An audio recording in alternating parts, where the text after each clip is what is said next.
All right, one last speaker for Moloka'i and Hawai'i is a woman who comes to the Ohana and really makes us a viable,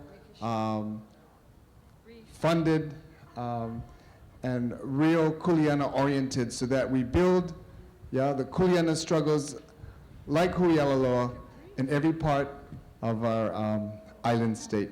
Colette Machado.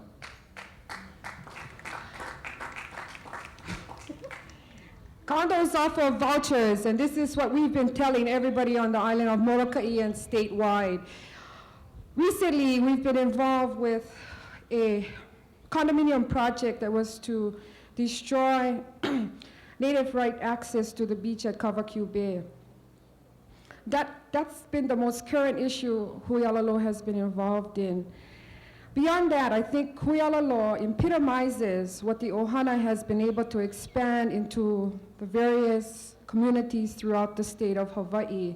All the speakers that have preceded me have indicated that they charge the challenge of educating the people, they charge the challenge of correcting the wrong, and even Auntie Lani put it in her terms as a puka Aina, that as a taxpayer, as a property owner, property that she feels has been in her family was being taken away through a legal cause or phrase entitled a puka Aina, in her words, which means adverse possession. And this is the kind of message that Moloka'i has been able to enforce and enhance or emanate throughout the state through George Helm, whose roots comes from Moloka'i, as his sister so beautifully put it, and is represented by his mama, Auntie May Helm. And it's that kind of vision that a man of this magnitude had possessed, and that's what he had charged the people that have known him very dearly, as the speakers before me has indicated. I have never, unfortunately, I did not know George, and I did not have the good fortune to work alongside of him. So I come from a very strong background of delivering the needs of a community who is basically being overrun or being trodden under the foot by other people, especially if it's not to the benefits of the people. And in response to grassroots, excuse me, I was appointed by the governor to serve on a state land use commission because as a Hawaiian, I felt change could be made in that fashion, that Hawaiians themselves, as educated as they are, could take the challenge to work within the system. I worked 4 years under those kinds of guises, and I felt it could not work, that the only change could come from a movement that was spiritually based and culturally founded and moved because people decided to have that kind of change. Not because they felt politics could make the changes through the legislature and through your own county, but because you as a people, Kekeoka Aina, have you heard of that phrase? Because you believe in what you're doing is correct. As Auntie Lani stood up here and Auntie Clara gave them mana'o, as she sang the song in remembrance of George and Kimo, that is the spirit of Hawai'i in its best, but it's that spirit that has continued throughout these years. And this is the kind of message, not saying that Hawai'i is above or beyond, as the premier grassroots group, but it's based upon that fundamental need that if you're going to stand to lose something, this is when you're going to stand up and fight. And this is when you're going to, disregard everything that you've been taught of that is not right, and you're going to put your best foot forward.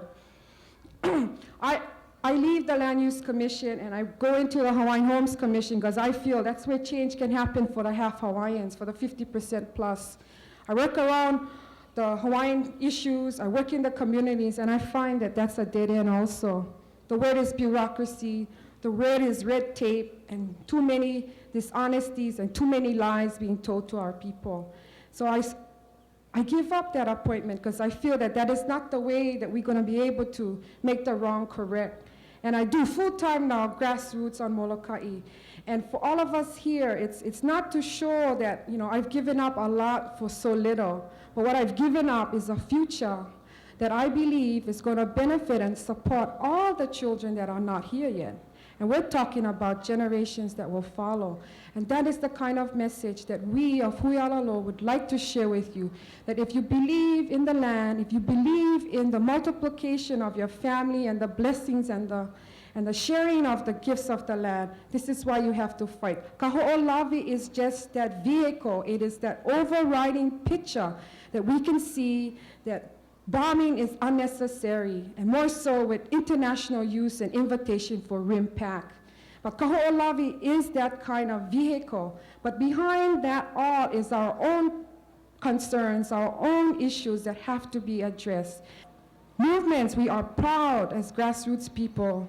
We are proud that we have given the best shot for the land, the best shot for our children that have not come yet, and the best shot for our ohana to feel good and to live in that kind of understanding. So I say mahalo to you from Moloka'i, and we thank you for coming and joining us in celebration of Kimo and George, not as a commemoration of their passing, but for the many blessings that they have left us and have multiplied since their disappearance 5 years ago. And this is the relevance of this gathering. And this is the kind of respect that you must go home and share with your ohana and your families and your friends. Mahalo nui loa, aloha.